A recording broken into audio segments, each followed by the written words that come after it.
Hi குட்டீஸ். இன்னைக்கு நம்ம தமிழ் மாதங்கள் பற்றி தெரிஞ்சுக்கலாம். தமிழ் மாதங்கள் மொத்தம் 12. சித்திரை, வைகாசி, ஆனி, ஆடி, ஆவணி, புரட்டாசி, ஐப்பசி, கார்த்திகை, மார்கழி, தை,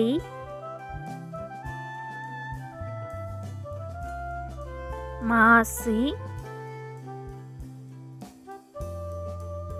பங்குனி. Subscribe.